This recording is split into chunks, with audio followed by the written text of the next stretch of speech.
Show called Pop, so they drop the knowledge on all the latest stuff. From comics and movies, games and TV shows. All right, folks, I have AC in the house. It's a therapeutic moment for old pops. AC, thanks for doing this, my friend. This is not your thing, but I'm going to expose you to some comic book stuff and get your thoughts on the therapeutic thing. Thank you, my friend. Always happy to learn and always looking forward to hanging out with you. All right, so this is the original Ultimate X-Men series. So this is old school stuff. Came out a while ago, and this is it's an alternate universe basically. The Ultimate Universe, it was different, right? So it's a different Spider-Man, different. They're very similar, but just little tweaks and stuff that happened, and they ran for quite a while. And you would actually find a lot of similarities in the Ultimate Universe to what made the Marvel Cinematic Universe. So, for instance, in the Ultimates, the Avengers, their Nick Fury was changed to look just like Samuel L. Jackson. Hence the reason they cast Samuel L. Jackson, right? So things like that. But this is what the original series looked like. A lot of bright colors, a lot of bright colors, a lot of detailed art, explosions. Look, that Sentinel looks like a Sentinel to me, right? Hmm. All right, that's what we get. A lot of Sentinel battles. Here's how they handle the TV coverage. Here's Magneto on TV, right? Different art, different, interesting. Sure, action. A lot of different characters. Notice that too. A lot of hot chicks. Yes. Okay, got hot chicks. Look at Storm. Look at Storm. Good night. Yeah. So yeah, this is what we got. This is Colossus. Oh wow. Look Okay. at that. It's freaking awesome, right? Yep. All right. Meanwhile, fast forward to 2024. We're gonna do an Ultimate thing. We're gonna knock. Basically, it's a knockoff, right? Ultimate 2.0. Okay, fine. I mean, I wasn't totally thrilled with it. I was like, okay, we're gonna do it. They bring in Jonathan Hickman. He's gonna do Spider-Man.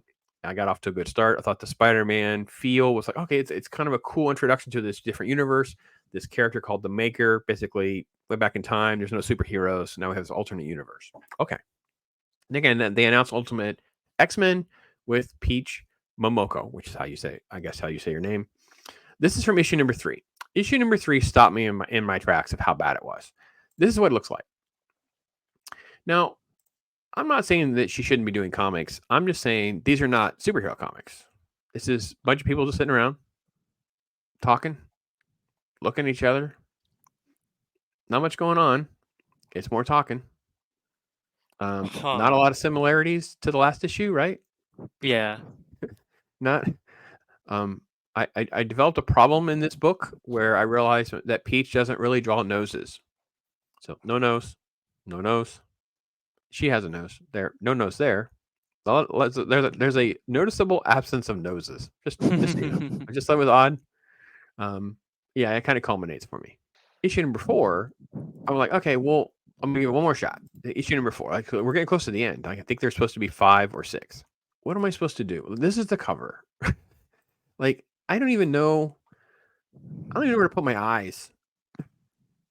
Or the cover. Oh my goodness. There's just so much stuff happening with this character thing back here. This is the character. This is the main character armor in her thing, right? And this is these other characters, and I'm like, I don't even know where to put my eyes. There's just so much going on. And Yeah. then this is a tribute page, and then we get back to this is the actual story. And look, nothing. People outside. No noses. No noses. No noses. No noses. No noses. I mean, literally. AC, talk me off the ledge, my friend. I mean, I feel like just the old man yelling at the clouds, but I'm trying to make a case of why it's a very traumatic thing when this is the past, this is what you did under this banner and this sort of franchise, and now you do this, and I'm gonna get called names because I'm a bigot. I don't like Peach. I don't like whatever. I'm like, I don't know what to say because this is the compare and contrast. Can you at least see where I'm coming from? Yeah, so if you were to show me this and not show me the cover and not have told me what the title is, I would have just seen this as typical like manga, Japanese manga like drawings. And the no noses thing, that's a very common thing. Depends on the artist. For Japanese like or Asian animation for Asian drawing. Sorry. But no, this is like it looks like slice of life. Just going through Mm-hmm. your daily life and having fun, going to school. Very Japanese way of storytelling. So I understand your frustration because like we're supposed to be talking about superheroes, right? And like I mean, what you showed me initially, like all this action within the first couple panels of the story, and then this issue, it's like a lot of like nothingness and emptiness. I don't know what they were thinking about, like adding this kind of like Asian style twist to the X-Men or Ultimate X-Men series here, and thinking like, oh, if we capture this artist, like she'll bring this unique type of like storytelling with the art, but it doesn't seem to work with like what you showed me originally, like all Right. that action and that. I mean, what was that? What year did that originally come out in, the original Ultimate X-Men? Let me double check the date for you. It Is that is 90s or 2000s or yes. The answer is yes. I'm getting the exact date. okay? This is a trade paperback, so it's dated 2013, but that is not the correct time frame. So let me I'll get the date for you while you're going. But I think you hit the nail on the head with this concept of slice of life with a Japanese art style, right? That makes sense. So I get that. So I'm yeah, 2001. So Okay, 2000. Yeah. so they to be brutally honest, they hired the wrong artist for this. She and her style, whatever the style she chose for this, that's not the artist you want, I guess, for whatever story they wanted to tell. If they wanted to do the 2.0, like you said, there are other artists out there, Japanese artists that they could have pulled for like that very intense like action and detailed drawing. Um, I don't know why they decided to go with this weird like manga approach to this to the art Hmm. style. So I understand your frustration, the no noses, the slice of life type stuff. Um, and what's weird too is like this cultural exchange, right, between Japan and America. I mean, a lot of people like you that are really big into these comics are going to look at this and they're going to turn it away, even though like it's made by a different culture, right? Somebody else, but it doesn't fit the setting of what they're trying to tell with the story, and I don't understand like the decision making with that because there's so many other artists they can choose from, and I don't know. It's not even like that. You're not even gonna want to go back and like read. Um, it's gonna push people away from reading manga. I think a little bit because they're like, wow, this is kind of odd. This art style that it's in a comic book, an American comic book, right? Well, there have always been slice of life comic books and things that could be in this sort of flavor. Like I'm fine with that.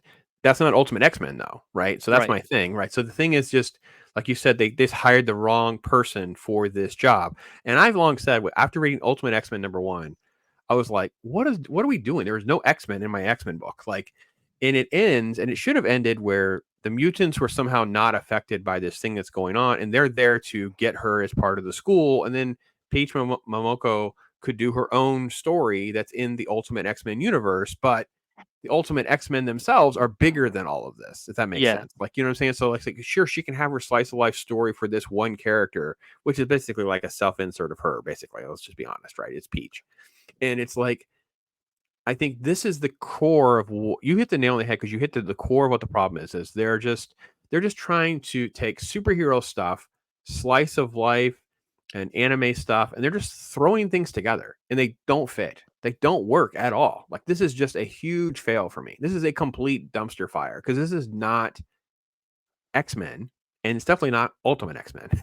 I mean, should I pull up other 90s through 2000s, Old Man Logan? We can just keep going with the amount of Mm. what is it the X-Men are thought of, and it is not that. And it's just the wrong person for the right job. And I think that's the legacy of where we're at with a lot of Marvel DC. It's like you said, just the wrong hiring of people and that kind of thing. Hmm. Yeah, and I think it ties in with the brand or artist recognition. Oh, it's Peach Momoko drawing an Ultimate X-Men comic, you know, and it's like this is what you get. Slice of life, you know. I want to say shonen, which is like a specific art style for a American comic series. It just you don't mix the two together. Um, a little side note, when I was at Osaka Comic Con, I saw a lot of Japanese artists that drew Marvel and DC characters. I guarantee I can choose at least 3 to 5 people from the artist alley that I was in that could do what you want for a Asian style Ultimate X-Men comic series. And it Hmm. wouldn't be like this weird slice of life thing. It'd be like high intense action, a lot of gruesome scenes, a lot of detail. and yeah, them choosing her, there's something behind the scenes happening with that. And I There just think has that to be. we could have easily made this work. Like the whole first issue could have been about her and her vantage point, and then not knowing what's going on. She's getting her powers, and then having Xavier and the team showing up, and you have sort of a transition into, I don't want to say 90s style, but that type of artwork where you're in our universe as well, like almost as though all of this first part was in her head. This is her life and her world, right? And then you can Yes. have her own comics. She can have her own little thing, but to do such a weird contrast to this, and it's just lack of action, lack of, so anyway, I had to get on the therapy couch with somebody because this just happened. And yeah, folks are going to see that, it's kind of out of order with us doing other things and videos and recordings, but I talked to somebody, and AC has happened to be in the house, and he loves talking some comic books with me, so that's always fun. It's always fun. Yes. Well, AC, thanks for that, my friend. I appreciate you. Hey man, I'm here to help, and if you ever need me back for the therapy couch, let me know. I'll I'll sit in. Sounds good. Thanks for watching, people. Take care.